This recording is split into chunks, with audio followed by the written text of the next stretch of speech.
This is Dr. Rob Harter with the Nonprofit Leadership Podcast, Making Your World Better. What does it take to be an effective nonprofit leader today? What are the biggest challenges? What are the biggest obstacles? How should nonprofits fundraise in an economy that is constantly changing? All of these reasons combined led me to start this show. And it's my hope that through this series, people can learn not only what it takes to be an effective nonprofit organization, but to hear from effective leaders who are successfully making a positive impact in their communities. We hope you enjoy the show, as together we hear how they are making their world better. Welcome, everybody, to the Nonprofit Leadership Podcast. Great to have you here. Hope you're having a great week so far, and wherever you're listening to the show, so glad you've tuned. Again, I always love to give a shout out to my international listeners. I know I have every state is represented in terms of listeners to this show, but it's been a growing number of people from different countries. In fact, I mentioned this before, but if you are a listener and you're outside of the United States, I'd love to hear from you. Just tell me where you're listening from. It's always fun to hear from my listeners, and just know that this podcast is reaching such a wide international audience. Just makes it fun. So we'd love to hear from you. You can simply email me at rob@robharter.com, rob@robharter.com. Another thing I was going to mention to you, if you've been listening to me for a while, you know this, but for those who are new listeners, I wanted you to know let me do that again. But if you're a new listener, I wanted you to know that I provide leadership and life coaching. With my 30 years of nonprofit experience, I know firsthand how hard leaders just like you work. But I also know how important it is to have someone you can call on to get help with the barriers and leadership challenges that you will face and you are facing professionally and personally. So I really want to come alongside people and help them thrive and become all they were meant to become by providing coaching and consulting services. So you can go to my website and check out more information. It's simply robharter.com. It'll spell out different things. I do consulting, coaching, a whole range of different things, but I encourage you to check it out. And again, hope I can be of help to you and your organization. As I mentioned, we've got Eric Hodel, who is the CEO of the Midwest Food Bank. Now, this is a fascinating conversation because the Midwest Food Bank is huge. It's not just in the Midwest of the United States. This is an organization that reaches 23 states in the United States, but they're also serving 4 different countries around the world. Plus, they do disaster relief. So I ask him a lot of questions about how have you scaled? How are you so efficient with the distribution of food? Because that's primarily what they do. And then how do you manage all of this growth as a CEO? And as you'll hear, for the size of impact they have a relatively small staff. So all these things are really fascinating. So I think you're going to really enjoy hearing the insights from Eric today. And as always, thanks for tuning in. Now on to the show.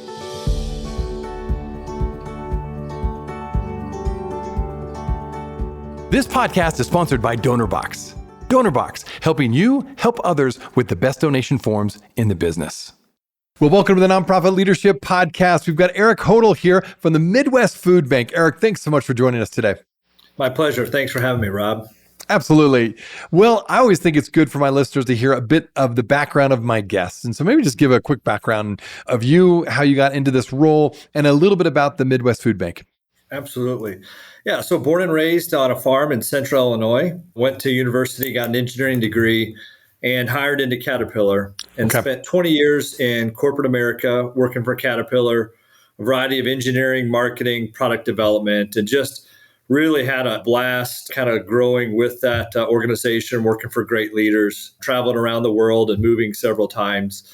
But after about 19 and a half years, I kind of felt like God was calling me to a different career and started thinking about what my next 20 years of work would look like. And so that caused my wife and I to think through and talk about a transition. And so 7 years ago, I transitioned from Caterpillar after 20 years and came to Midwest Food Bank. And so stepped into Midwest Food Bank in a CFO role, just kind of grew with the organization, and it was rapidly growing. It was about 13 years old at the time. And so stepped in and tried to provide some leadership and some support and some structure, and have been at Midwest Food Bank for 7 years and now serve as the Chief Executive Officer. Midwest Food Bank, I alluded to this, is about 21 years old.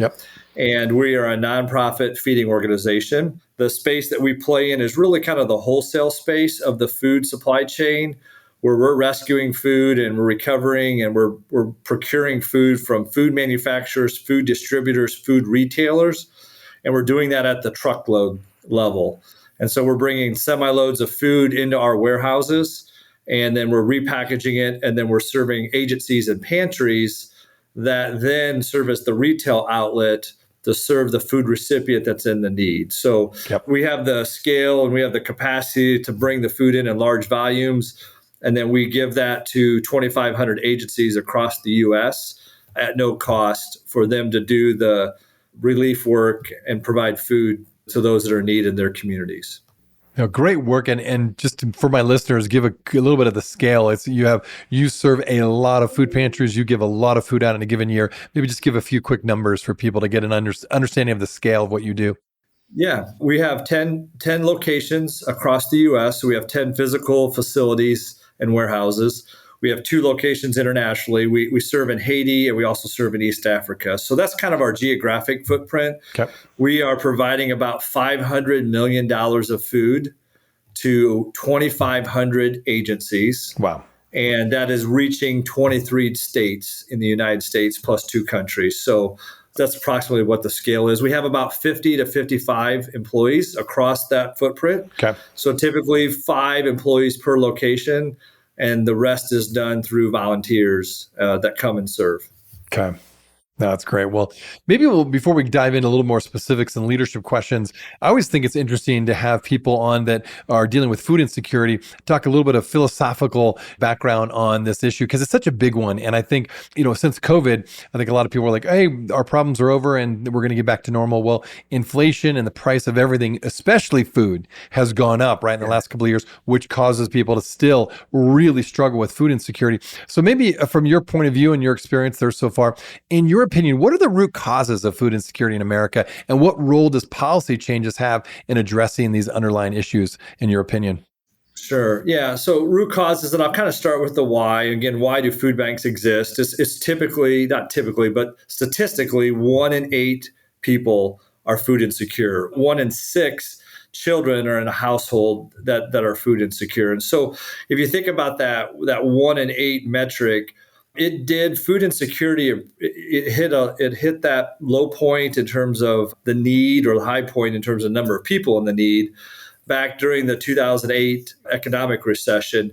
Steadily had improved a little bit to, I would say it was like almost 1 in 10 were food insecure. So kind of went from 12% food insecurity to almost 10% food insecurity.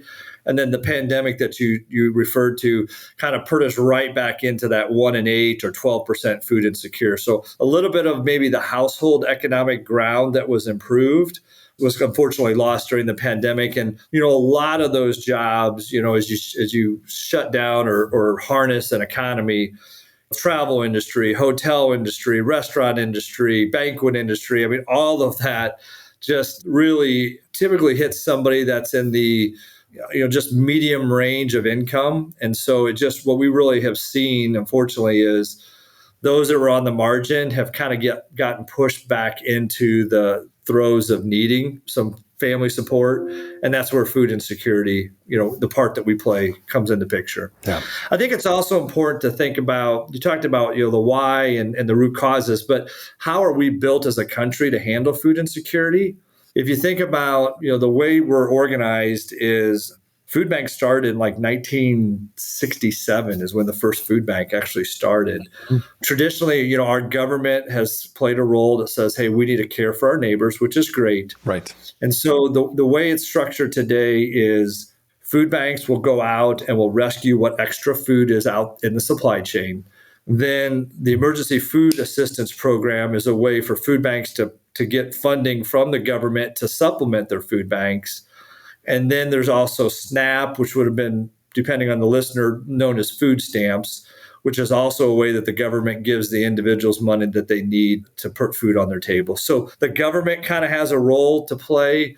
And then the food banks are these nonprofit entities that also have a role to play. And together, that's how we're trying to feed our neighbors across the United States. Well, and you really do a good job, from everything I can see, to really feed the neighbors there in the Midwest area. You've become good at distribution specifically. From your experience, what do you feel like with the U.S. food distribution system overall? Is there things, you just mentioned a great description of all the different pieces that come together to make sure people do have food. But is there anything that you've learned, because you've got such a wide distribution network, is there anything that can be improved in the U.S. food distribution system overall to ensure more equitable access to quality food, particularly to underserved communities? Yeah, I mean, transportation is an issue for a lot of people. There's probably many of us that don't think about when we step out of our house, are we going to have a car or two cars, or like what do we have to be able to get from point A to point B? But there is a challenge for many in terms of food access, and so it is a little bit of the crux that we feel like we serve at Midwest Food Bank is there's a distribution challenge. And that's the gap that we're bridging. There's obviously excess food and there's people that are in need. And so we try to play that bridge of logistically, how do we get that food? How do we get it to the agencies so that they can get it to their communities? I would say one thing that we do that I'm pretty pleased with is that we do not discriminate to any of our agencies or anybody that wants to be an agency at Midwest Food Bank. So there's really only two requirements to receive food from Midwest Food Bank. Number one is you have to be a nonprofit organization, and you have to give that food to the food recipient or the person in need at no cost. We're going to give them, the agency, the food at no cost. We don't want them to turn around and barter or sell it to the person that's in need. But that's it. There's no faith element. There's no other strings attached. There's no size element. So specifically to your question, we work really hard to make sure that we're serving agencies in rural communities, because they may only be serving 10 families in Western Iowa. Yeah. But those 10 families don't have the ability to drive to a large city. And those agencies, they know their role there in that small town or that small community, and that there's 10 families in need, and they're going to come get food from Midwest Food Bank so they have it on their shelves to serve those 10 families. And so we're founded a little bit in a kind of an ag root or an ag base. And so we definitely think about getting the food out to agencies, regardless of size and regardless of where their geographic bounds are, to try to get the food as close as possible to the person that's in need to help with the food access. We'll be right back. Are you looking for an easy and effective way to boost your nonprofit's donations? Well, look no further than DonorBox, the online fundraising platform that streamlines your fundraising efforts, maximizes donations, and simplifies giving for your supporters. With DonorBox, you can create beautiful donation forms, accept digital wallet payments, track donations, and send auto receipts. And the best part? There are no setup or monthly fees and no long-term contracts required. So what are you waiting for? Visit donorbox.org today to get started. That is www.donorbox.org. Hey friends, thanks so much for listening to the Nonprofit Leadership Podcast. Many of you know that I provide leadership and life coaching. With my 30 years of nonprofit experience, I know firsthand how hard leaders like you work. I also know how important it is to have someone you can call on and to get help with the barriers and leadership challenges you will face both professionally and personally. I really want to help people thrive and become all they were meant to become by providing coaching and consulting services. And it's been so much fun working as a coach, working with clients who are leaders just like you, looking to grow personally and professionally. What you may not know is that I also provide consulting services. Currently, I'm working with an organization to help them create a clear strategy and plan to raise $3.5 million to expand their organization. So perhaps you're an executive director and you sense your organization has hit a lid on growth, and you need a strategy as to how you can scale your nonprofit. Or perhaps the culture you set out to create is not the culture you have currently, and it's impacting your staff retention. Or maybe you're facing a major resource challenge and you don't know what to do. That's where I can help. I come alongside leaders and organizations to create strategies to grow their organizations and maximize their impact. If your nonprofit needs help with fundraising, strategy, or operational effectiveness, reach out today. You can simply email me at rob@robharter.com. You can go to my website, robharter.com, or you can call me, 435-776-5173. I would be happy to provide a free sample coaching session or a consult to see how I can best be of help to you and your organization. Well, thanks again for listening. Now back to the show.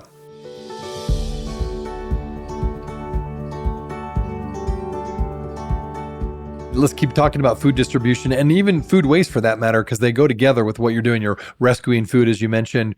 What role can technology play in reducing food waste on the one hand, but also improving food distribution? What have you found on that? I mean, from a technology perspective, I guess very simply, we're utilizing technology from inventory. Okay. And so like we have a full Scantron barcoded system so that when there's a need and we have food, we know exactly where it's at, not only in the warehouse, but which warehouse is it at. And so just that visibility or the data that's in the sky that our whole network can access allows us really well to know what we have.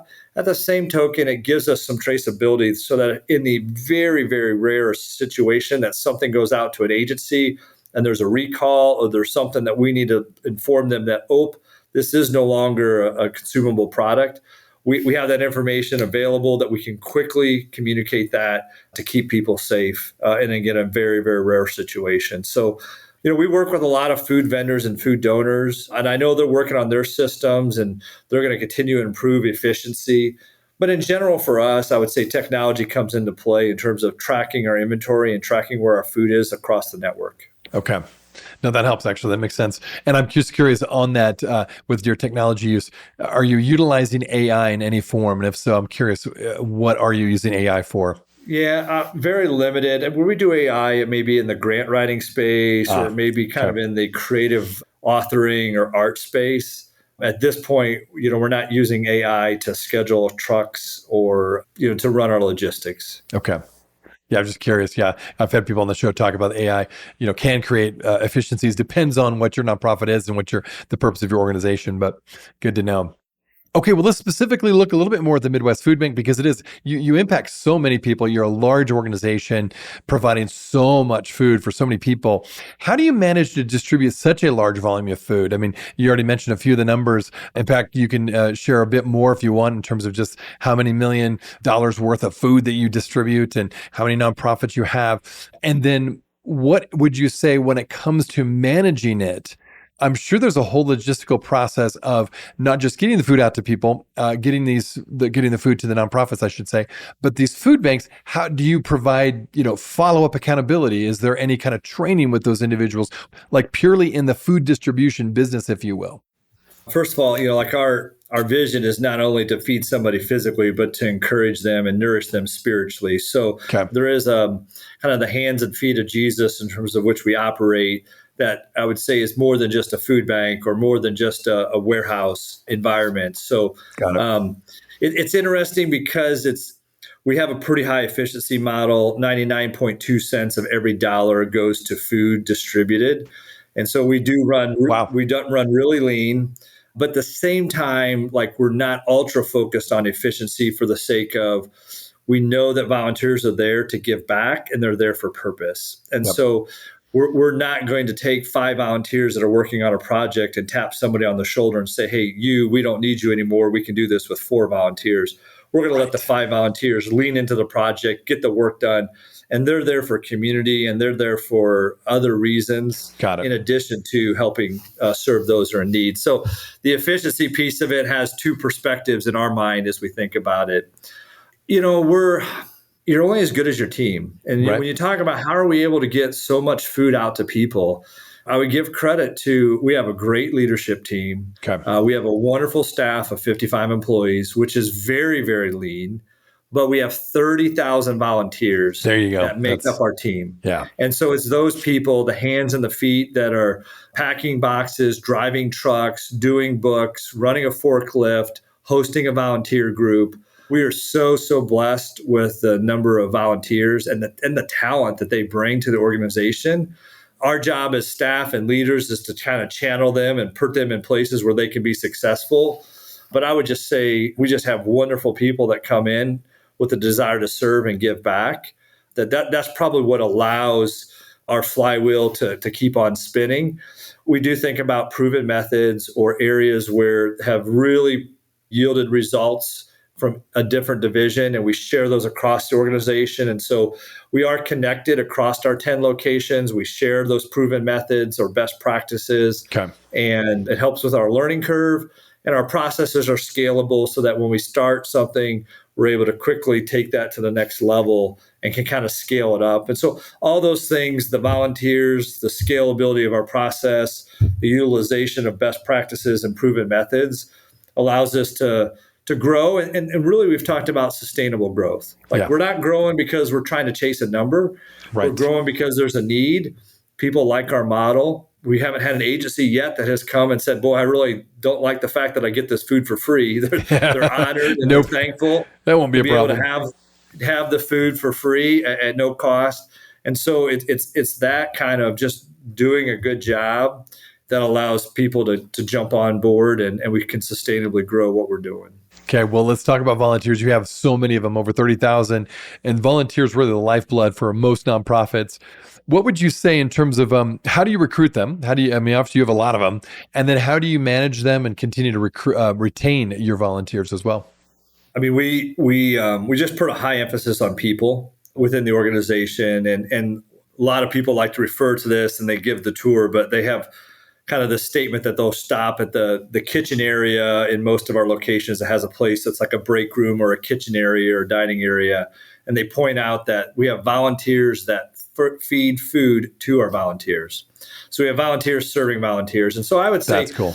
The culture and the tone of, hey, we appreciate volunteers. We're going to make sure that when they come in, facilities are clean, they have the instructions they need, they can work in a safe, enjoyable environment. And we're not going to micromanage them. We're going to empower them. They're going to need to stay in their lane because things need to be done safely. But I would just say, like, cultivating the relationships with the volunteers, and we know about them. We know about their families. There's just this kind of underground community within the volunteer group. And then we do volunteer appreciation events. We make sure that their experience is positive. And just we're purpose, right? Like I think sometimes you'll read a book and talk about intentional parenting. And I would say we're probably intentional volunteer groomers. That's cool. I like that. Actually, that's really good. Well, I love your intentionality with it too. Okay, you've kind of referred to this. I'm assuming Haiti is one of these locations, but you do some disaster relief, which I think is really fascinating. So number one, you just provide all this food for various pantries around the Midwest, but you do this disaster relief, which to me so on a critical eye here, is that mission, drift for you. How do you keep that focused where that could consume your organization, I would guess. But maybe talk about the story. How did you first get involved with it? Sure. And then how have your efforts really been implemented so quickly and efficiently? Yeah. So again, we have warehouses full of food and drinks, and a few resources, but mostly food and drinks. Yeah. And so when Hurricane Katrina hit almost 18 years ago or 19 years ago, I think it was 2005. But when that hurricane hit, we just looked at our warehouse, and this was before my time, but we took a load of food and drinks down because we knew there were people in need. And one load turned into 10 loads turned into 100 loads. Wow. You talk about mission drift, and it's a great point because as a nonprofit organization, you have to be really, really focused on that. Right. But we're serving people that are in need. And the people that are in need from a food bank perspective is they may have lost a job. We talked about the recessionary pressures that, causes somebody to lose income, or their insurance has gone up, or household costs have gone up. So those people are in need. And our goal is really to only fill that need for a season. Like we hope that person or that family member can get reemployed, or whatever health issue they're going through, they can get back to work, et cetera. The food bank food that goes out through our agencies is serving people for a season of life that might be 6 weeks or 6 months or maybe 6 years. Disaster relief is no different. It's a person that's in need. They just didn't expect they were going to be in need. They went to sleep one night and they woke up the next day and their house was blown over because of a hurricane. Right. And so they maybe didn't lose their job. They maybe didn't, have a long kind of ramp into kind of a tough family budget. But in an instant, because of a natural disaster, now they're in need. They never thought they were going to need food. They never thought they were going to need drinks and water, but they do. And so that season that we serve them is a whole lot shorter. But for us, that kind of really fits within the mission of what we do. We've got access to food and drinks. We got logistics capability that we can mobilize that to wherever it's needed. And so that's how and where we play within the disaster relief space. It can be California wildfires to southeast hurricanes to flooding in the Dakotas in the springtime because of the spring thaw. So any type of natural disaster that just unfortunately has displaced somebody from their ability to have a house or food, we try to step in and for that very short season, provide them the food and drinks. No, thanks for sharing that. And I love how you incorporated your mission, just applied it in a different way. Like I said, with a surprise, storm that came through, and all of a sudden now there's someone who really does need food today. In fact, they need housing and Yeah. food and all kinds of things. So, okay, so you've got disaster relief. You've also got another piece, and again, you briefly mentioned it, was their global impact beyond just the Midwest of the United States. You impact a couple different countries. Talk about that. How did you extend your mission to more of a global focus and it's distributing food across different countries? Talk about that a little bit. Yeah, we're in Kenya primarily, but a few countries over there in East Africa, and then we're in Haiti. Okay. Grassroots kind of, again, we had just individuals that had people that had connections that were interested, and then they saw the Midwest Food Bank model and they said, hey, here's an organization that's trying to feed people, but also trying to show the love of Christ through their mission. And it was just kind of a natural fit for both those divisions to kind of come online. And again, we're mobilizing food. Each of them operates differently. Haiti does not have a lot of economic capability at all. So we're taking food from the U.S., shelf-stable product. Tender Mercies is a meal that we package here. That's going down into Haiti. East Africa, we're buying those ingredients from local farmers in Kenya. So we're stimulating the economy through the purchase of those raw goods. And then we're manufacturing and turning it into Tender Mercies, which when added to boiling water, now you have a nutritious, flavorful meal of rice and beans, vitamins and seasoning. So like a lot of entrepreneurial growth, you kind of just step forward and you figure it out. And for both of those countries, we've got a lot of support and a lot of interest that helps us kind of drive our mission forward to serve people both internationally as well as what we have here in the States. Okay. Well, final question about food insecurity. In your opinion, let's talk about the real local level. We talked about global disaster relief. Now back to that local level, because so many people that are listening have a very directly local impact of where their nonprofit's located. What could be more done, do you feel like, at the local level to create more sustainable solutions when it comes to food insecurity? Again, talk about mission drift. It's a balance, but Right. but essentially, most people are needing a little bit of holistic support or wraparound services. And so I would say teamwork, collaboration, partnership by nonprofits at the local level is pretty key. So if you're in a community and you may have somebody that's providing housing, you may have somebody else that's providing clothing, you may have another nonprofit that's providing food, but I think it's important and it's helpful that when they work together, and they may do joint fundraising events, they may share a facility. There's a balance of they have their lane and they're focused on what their mission is, but also recognizing that family or that person that's in need, probably if they're needing food, they probably have some other social or economic things that they also are needing. So helping with job training or resume writing. And so I think you're seeing that a little bit in a trend. It's in pockets, but you're starting to see some partnership of nonprofits that understand, like, together we want to serve our communities. And that just takes teamwork, collaboration, and probably, like anything in life, just a lot of communication. So people that can just kind of help tie that together. And so I think people that are in communities can just be aware of that and can be kind of looking for opportunities on how they can help. And they may find a different area that fits their interest, or they may be the person that helps provide the conduit or the glue to kind of tie some of those together. Well, it's been so fascinating. So for my listeners, one of the things that I was excited to hear from you all at the Midwest Food Bank is just how you do things, because everything I've read about what your work is doing, and you highlighted a few more of those things, you have high impact, you're very clear on your mission, and you're really efficient at what you do. And you're able to provide so much work here in the Midwest, but also, again, you already mentioned a couple of global outreaches that you do, plus the disaster relief. So for my listeners who maybe have piqued their interest now that they're hearing about the Midwest Food Bank, how can they find out more about the Midwest Food Bank, and how can they learn more about you? Very simply, I would direct them to our website, www.midwestfoodbank.org. And again, I know you've got a broad array of listeners. We have locations in Florida and Georgia, Pennsylvania, Connecticut, Indiana, Illinois, Texas, Arizona. We're providing food into 23 states from those locations. But look us up, midwestfoodbank.org. Inquire about a place that's close to you, or just inquire about the organization in general. You might be surprised how close we are to where your listeners are at. But it's a good place to find out what we do, and you can connect with us through that site.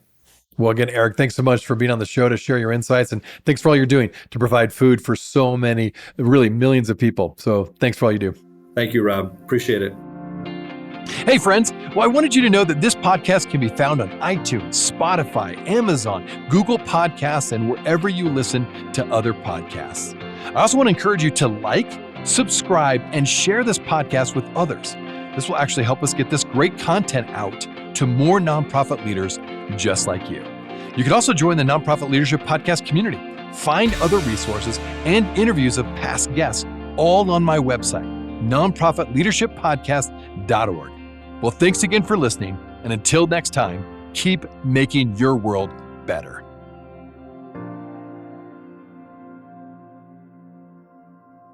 This podcast is sponsored by DonorBox. DonorBox, helping you help others with the best donation forms in the business.